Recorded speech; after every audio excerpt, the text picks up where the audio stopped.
Good afternoon.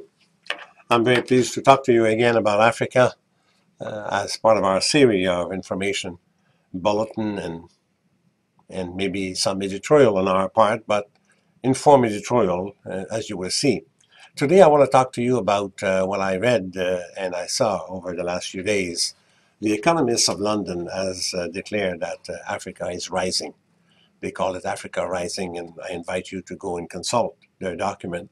And it's pretty impressive. The numbers they come up with and the write-up that they are making is a very convincing piece of journalism and research. I'll give you a few facts. For example, if you look at the economy, they've been consistently growing from Ghana to West Mozambique in South Africa. At least a dozen countries have expanded more than 6% a year for the 6 or more years. So that's quite impressive. And at this point in time, Africa will grow this year, even if there are problems of economy, over 5%. And they give a certain number of indicators. I'll give you another one, which is quite interesting. In the world, the trade between Africa and the rest of the world has increased by 200% over the last 10 years, since 2000. Inflation has dropped from 22% to 8% a year. Foreign debt has diminished by a quarter. Budget deficit have been decreasing by over 2/3. And 8 of the past 10 years, according to the World Bank, Sub-Sahara has been growing faster than East Asia. So those are not small indicators showing clearly the growth.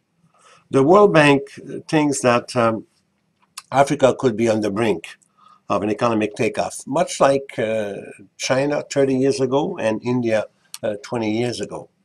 On the question of commodities, people are saying that Africa is growing only because of the commodity. That's not true.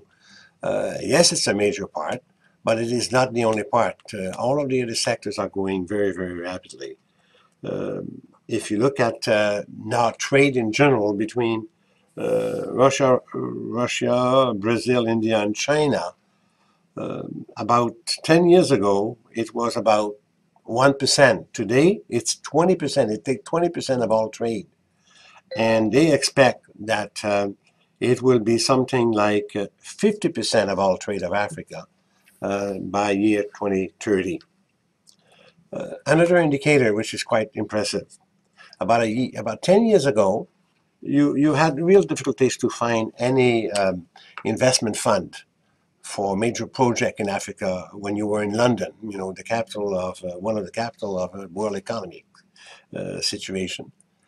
Today or last year, they were able to raise investment fund $1.5 billion in infrastructure projects. This is not small. This is a large amount of money in only a 10-year progress. And direct investment, foreign direct investment in Africa was over 55 billion.